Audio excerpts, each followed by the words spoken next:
Сәлем достар, сіздермен астрономия және технология каналы. Бүгінгі тақырыпта қара құрдым жайлы өтетін боламыз, және қара құрдымның біраз қызықты ақпараттарымен алмасатын боламын достар. Онда біз бастаймыз. Қара құрдым ғарыштағы орасан тартылысты, қараңғы және тығыз аймақ. Ғалымдардың ойынша, әрбір галактиканың ортасында өте үлкен қара құрдымдар бар. Қара құрдымдар өз тартылысы нәтижесінде кішірейтін өте алып жұлдыздар. Күніне 10-15 есе үлкен жұлдыздарды жарылғаннан кейінгі қалдығынан пайда болады.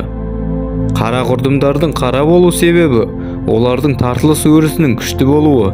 Оларды тіпті жарықтың өзі де жарықтандыра алмайды. Қара құрдым құрылымы барлық қара құрдымдар екі аймаққа бөлінеді. Біртектілік және оқиғалар. Біртектілік қара құрдымның барлығы массасы шоғырланатын шексіз кішкене және тығыз нүкте. Мұны оқиғалар көкжиегі, яғни қара құрдымның шекарасын белгілейтін шар тәрізді беткей қоршайды.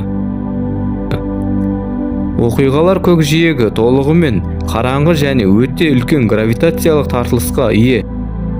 Бұл құлап жатқан жұлдыздың беткейі Шварцшильд радиусына жеткенде пайда болады. Нысан Шварцшильд радиусына жеткенде қара құрдым тартылысынан құтыла алмайды. Айналатын қара құрдымның эргосфера деп аталатын үшінші аймағы болады. Эргосфера қара құрдым ғарышты өзіне тартатын аймақ. Аккрециялық диск. Аккрециялық диск қара құрдымның жанында айналып жүретін газдан тұратын диск. Қандай да бір жұлдыз қара құрдымға жақындап келіп, сол жұлдыздың газының кейбірі қара құрдымға қарай тартылған сәтте диск пайда болады. Диск қара құрдымның оқиға көкжиегіне жақын орналасып, рентгенді сәулелермен бөлінеді. А0120 Монотсерос шоқжұлдызында орналасқан рентгенді қос жұлдыз. Ғалымдардың пайымдауынша, бұл жүйедегі жұлдыздардың бірі көрінбейтін қара құрдым, ал қос жұлдыз жүйесінің басқа бір мүшесі К. Басты тізбекті жұлдыз. К жұлдызы қара құрдымның әрбір 7,75 сағат сайын айналып отырады. А0620 жерден шамамен 3000 жарық жылдай қашықтықта, ол жерге ең жақын орналасқан жұлдыздардың қатарына кіреді. Аққу-Х1 Аққу-Х1 рентгенді қос жұлдызы қара құрдым ретінде саналған алғашқы рентгенді көз болды. Ғалымдар оны өзінің маңына айналып жүретін HDE 226868-ның спектрлі сызығына түзетін тербелістерге байланысты қара құрдым деп санайды.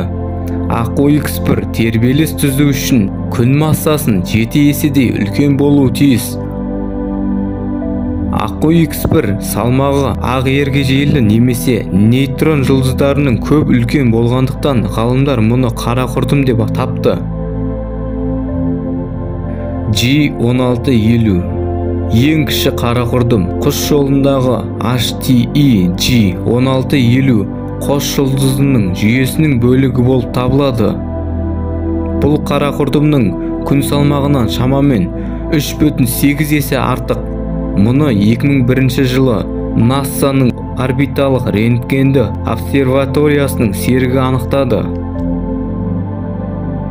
С-75 Абель 400 галактикалар шоғырындағы екі бірігуші галактикалардың ядроларында орналасқан қос қара құрдымның жүйесі. Бұл екі алып қара құрдымның бір-бірін айналып жүреді. Олардың бір-бірінен арақашықтығы 25.000 жарық жылына тең. А мергені құс жолы ортасындағы өте алып қара құрдым болуы мүмкін. Ғалымдардың ойынша, бұл қара құрдымның салмағы күн салмағынан шамамен 4 миллион еседей артық.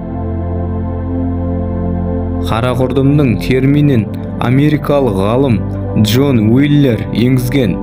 Уиллер бұл терминді алғашқы рет 1968 жылы Америка астрономиялық қауымы алдында лекция оқу барысында қолданды. Міне достар, бүгінгі біздің қара құрдым жайлы тақырыбымыздың соңына да жеттік. Және келесі видеода кездескенше достар.